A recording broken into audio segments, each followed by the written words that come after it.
नमस्कार, मैं विनीता दगड़ भोपाल से बीकेजीएस रेसिपी में आप सभी का स्वागत है। बीकेजीएस रेसिपी के अंतर्गत मैं आज आपको बताने जा रही हूँ पूरन पोली। वैसे तो पूरन पोली कई और कम्युनिटीज़ जैसे महाराष्ट्रियंस आदि में भी बनती है, पर हमारे समाज में जो पूरन पोली बनती है उसकी विधि थोड़ी सी अलग होती है, तो वो विधि मैं आज आपको बताने जा रही हूँ। पूरन पोली बनाने के लिए जिन सामग्री की आवश्यकता होती है वो इस प्रकार से है। पहले चने की दाल, तो मैंने 2 कटोरी चने की दाल ली है। इसके लिए चने की दाल के अनुपात में हम उसमें मीठा डालते हैं। मीठा आप या तो गुड़ या शक्कर का इस्तेमाल कर सकते हो, पर मैंने दोनों की क्वांटिटी आधा आधा ली है। अगर 2 कटोरी चने की दाल है तो आपको करीब 3 कटोरी मीठा लगता है। इसके लिए मैंने 1.5 कटोरी गुड़ और 1.5 कटोरी शक्कर ली है। इसके अलावा जो हम स्वाद के लिए इसमें डालते हैं उसमें मुख्यतः है छोटी इलायची, बड़ी इलायची, काली मिर्च और जायफल। और चलिए अब हम पूरन पोली बनाना शुरू करते हैं। सबसे पहले हम चने की दाल को पानी में अच्छी तरीके से धो लेंगे और उसके बाद उसको उबाल लेंगे। चने की दाल को हमने धो लिया है अच्छे से 2 से 3 बार पानी से। अब हम इसको उबालने के लिए रख रहे हैं। चने की दाल को उबालते समय पानी की मात्रा मैं आपको नाप कर बता रही हूँ, क्योंकि अगर पानी बहुत कम होगा तो दाल कुकर में चिपक सकती है, और अगर पानी ज़्यादा हो जाता है तो बाद में जब हम पूरन बनाते हैं तो उस समय में काफ़ी समय तक उसको पानी सुखाने के लिए सेकना पड़ेगा। तो थोड़ा सफिशिएंट क्वांटिटी में पानी रहता है तो वो ठीक रहेगा। इसके लिए मैं आपको बता रही हूँ कि 2 कटोरी अगर हमने चने की दाल ली है तो उसमें हम करीब 3 कटोरी पानी डालकर उसको कुकर में पकाएंगे।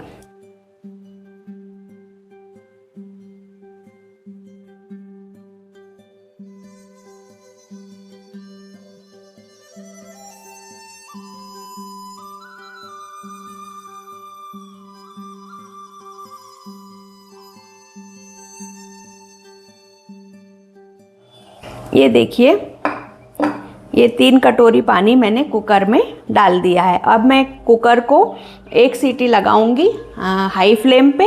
उसके बाद फ्लेम को लो करके मैं उसको 8 से 10 मिनट तक और पकाऊंगी।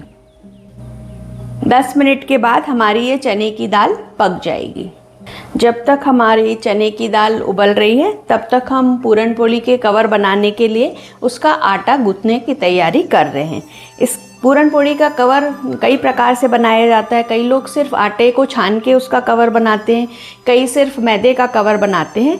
मैंने यहाँ पे आटे और मैदे दोनों को मिक्स करके कवर बनाया है और मोयन भी उसमें डालना है। इससे क्या होता है कि पूरन पोली का कवर बहुत सॉफ्ट बनता है और पूरन पोली हमारी बहुत अच्छी लगती है खाने में। मैंने 1.5 कटोरी ये आटा लिया है, इसको अब मैं छान रही हूँ।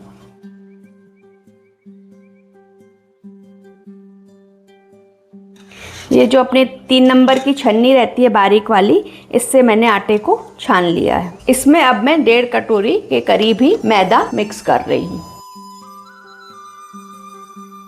यानी कि जितना हमने आटा लिया था उतना ही हम मैदा लेंगे। 1.5 कटोरी आटा छान के और 1.5 कटोरी मैदा। अब मैं आटा गूंथने के लिए इसमें करीब यहाँ पे 2 बड़ी चम्मच घी का मोयन डाल रही हूँ।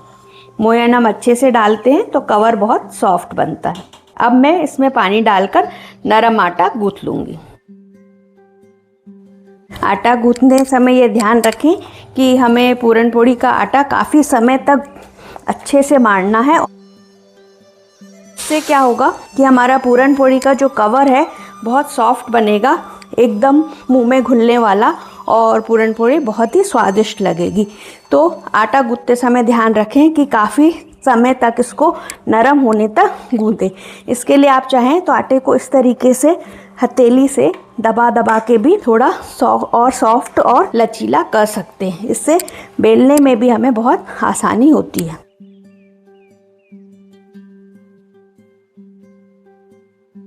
ये देखिए, इस तरीके से भी आटे को हम कर सकते हैं गूंथ के, हथेली से प्रेशर डालकर।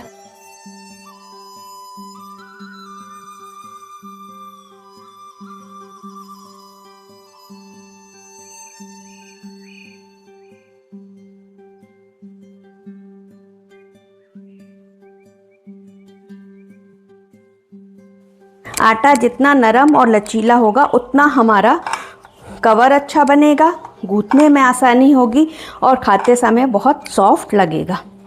देखिए अभी ये आटे और इसमें अंतर है, इतना हमें सॉफ्ट करना है। देखिए अब हमारा कवर के लिए बहुत अधिक सॉफ्ट आटा तैयार हो गया है। इसको हम ऊपर से घी लगाकर 10 से 15 मिनट रेस्ट करने के लिए रख देंगे, जब तक हम अपना पूरण सेक लेंगे।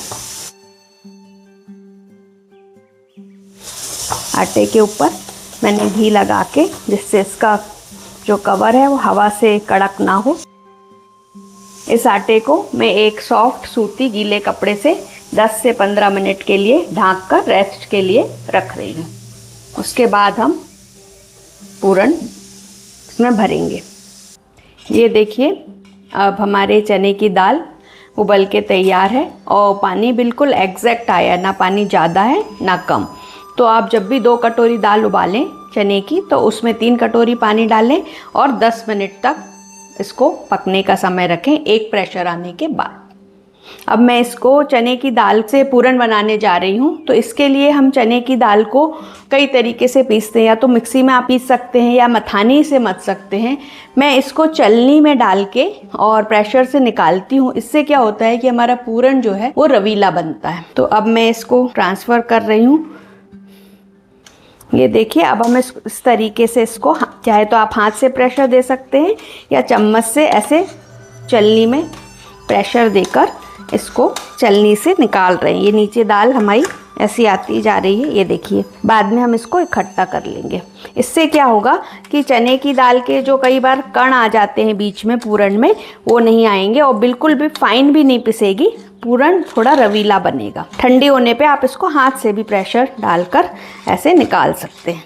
कई बार क्या होता है जब दाल बहुत ठंडी हो जाती है तो इसमें बहुत दिक्कत होती है इसको फिर से प्रेशर डाल के चलाने में, इसलिए थोड़ी हल्की गर्म हो तब आप करें तो ये प्रोसेस इजीली हो जाएगा। ये मैंने ऐसे चम्मच से करके पूरी दाल को अच्छे से निकाल लिया है।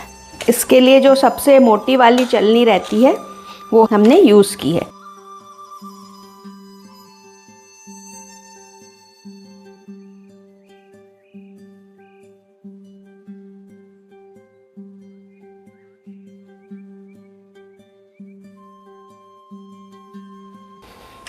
ये देखिए अब हमने पूरा पूरण चाल लिया है। अब हम इसको सेकने के लिए रखेंगे, इसमें शक्कर गुड़ मिलाकर। ये हमारी चने की दाल छलनी से छानकर तैयार है। अब हम इसमें ये सारी सामग्री डालेंगे। सबसे पहले हम इसमें को कढ़ाई में रखने के बाद इसमें गुड़ डालेंगे। गुड़ का ये ध्यान रखिए, इस गुड़ को मैंने कीसनी से कीस लिया है। इससे क्या होता है मेजरमेंट भी सही आता है और गुड़ में टुकड़े नहीं रहते, जिससे हमें पूरण बनाना बहुत आसान हो जाता है। अब हम पूरण को सेकना स्टार्ट कर रहे हैं। सबसे पहले हमने कढ़ाई में घी लगा लिया है। इससे क्या होगा पूरण चिपकेगा नहीं, क्योंकि चने की दाल काफ़ी चिपकती है। वैसे तो हमें इसे पूरे समय हिलाना ही पड़ेगा, पर इससे थोड़ा आसान हो जाता है। मैंने चने की दाल उबली हुई और छनी हुई इसको डाल दिया है कढ़ाई में। इसके बाद में इसके साथ में गुड़ और शक्कर डालूंगी और थोड़ा सा 1 से 2 चम्मच घी। ये मैंने गुड़ डाला। गुड़ डालने से क्या होता है, शक्कर के कंपैरिजन में गुड़ डालने से एक तो कलर अच्छा आता है और दूसरा इसमें सौंधापन भी बहुत आता है। आप चाहें तो पूरे गुड़ या पूरी शक्कर से भी बना सकते हैं।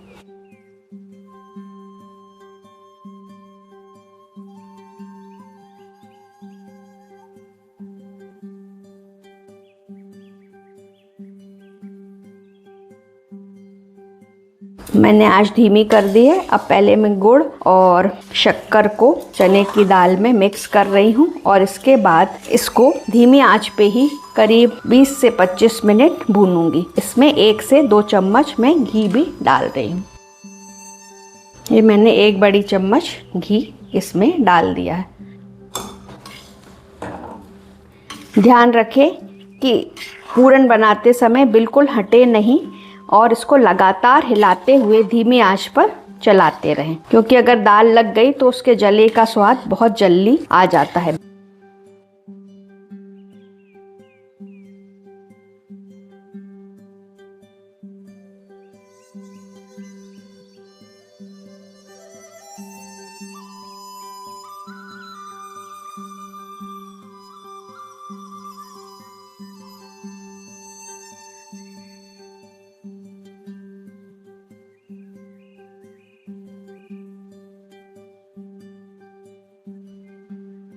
गुड़ और शक्कर डालने के बाद एक बार ये जो दाल है थोड़ी सी पतली होगी और फिर भूनने के बाद ये गाढ़ी हो जाएगी। इसको हमें तब तक भूनना है जब तक ये अच्छा गाढ़ा मिक्सचर हलवे टाइप का तैयार ना हो जाए। अब मैं इसको भून रही हूँ अच्छे से।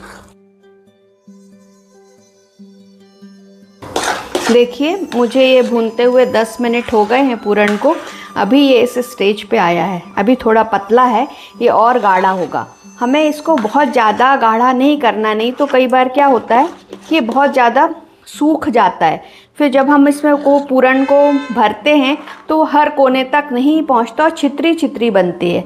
हम चाहते हैं कि इस पूरन जो है पूरन पोड़ी में पूरी तरीके से इक्वली उसमें हर जगह पे आए। तो उसके लिए हमें पूरन को एग्जैक्ट गाढ़ापन उसमें लाना पड़ता है। अभी इसमें थोड़ी देर है, जब ये पूरा हो जाएगा तब मैं आपको बताऊंगी कि कितना हमको इसको गाढ़ा करना है भूनते हुए।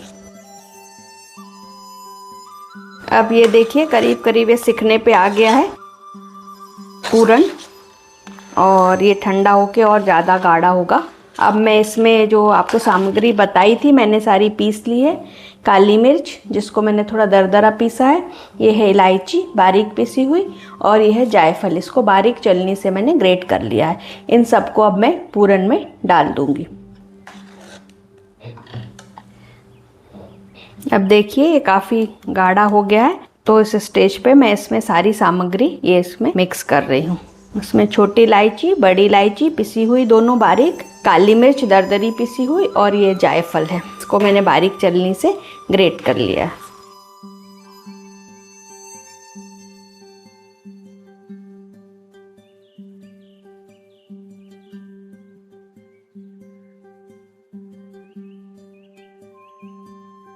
तीनों सामग्री को मैंने पूरन में अच्छे से मिक्स कर लिया है।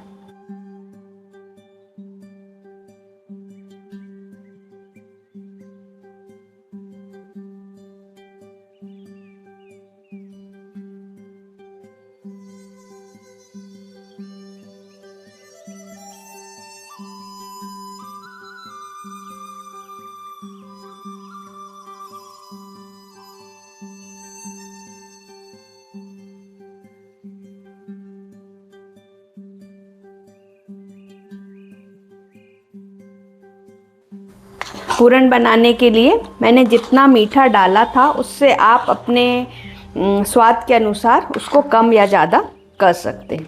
अब ये देखिए एकदम ये गाढ़ा हो गया है और ये तैयार हो गया है हमारा पूरन। हम इसको ठंडा करने के लिए इसी कढ़ाई में छोड़ दे रहे हैं। ठंडे होने पर मैं इससे आपको पूरन पोड़ी बेल के बताती हूँ। अब हम पूरन पोड़ी बेलना शुरू कर रहे हैं।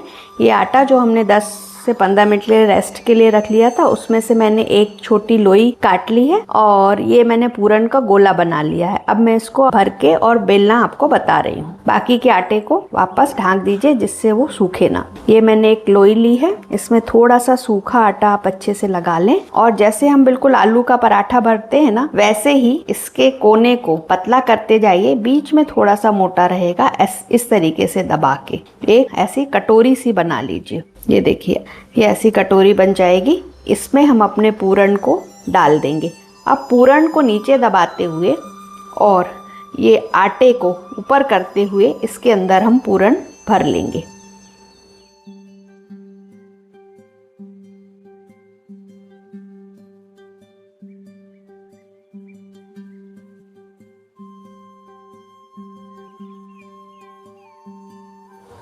ध्यान रखना थोड़ा सा इसमें ये पेशेंस का काम है, पर जैसे हम आलू का पराठा भरते हैं बिल्कुल उसी तरीके से ये बन जाता है। देखिए अब ये इसके अंदर बिल्कुल भर गया है।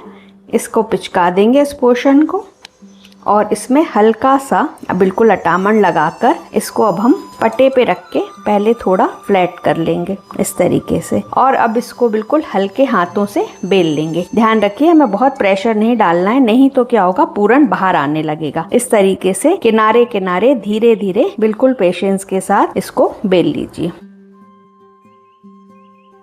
अगर आप पूरन का ज़्यादा स्वाद चाहते हैं तो आप पूरन पोड़ी को थोड़ा सा मोटा रख सकते हैं, नहीं तो बिल्कुल पतली भी ये बेली जा सकती है। देखिए हमारा आटा बहुत अच्छा गुथा था तो ये एकदम ट्रांसपेरेंट सी पूड़ी बनी है। इसको अब हम तवे पे डालेंगे। देखिए जो तवा है हमारा, इसको हमने बिल्कुल मध्यम गरम किया है और इस पे पूरन पोड़ी को डाल दिया है। ये देखिए मैंने एक तरफ से पलटा दी है। पहले इसको इस तरीके से सूखा सेकना है, फिर हम घी लगाकर इसको सेकेंगे।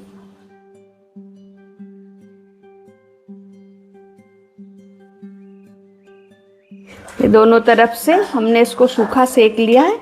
अब मैं इसको घी लगा के सेक लूंगी दोनों तरफ।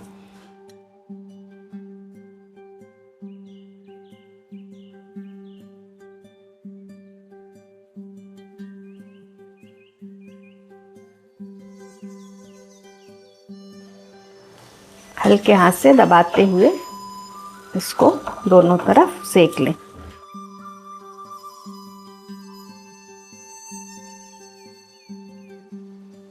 कवर एकदम पतला और मुलायम होना चाहिए। पूरन अच्छे से भरा हुआ हो तो पूरन पोड़ी अच्छी लगती है। आप चाहें तो इसको और अधिक पतला भी बना सकते हैं, पर उसमें फिर खाते समय पूरन का भराव थोड़ा आपको कम लगेगा।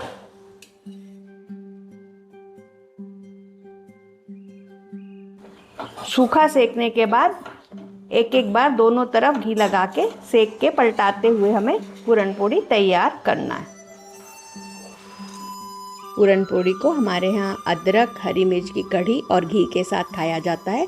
कढ़ी की रेसिपी आपको इसी चैनल पर पहले शेयर की जा चुकी है। आशा है आप पूरन पोड़ी को बनाएंगे, खाएंगे और अपने व्यू हमें ज़रूर बताएंगे। धन्यवाद।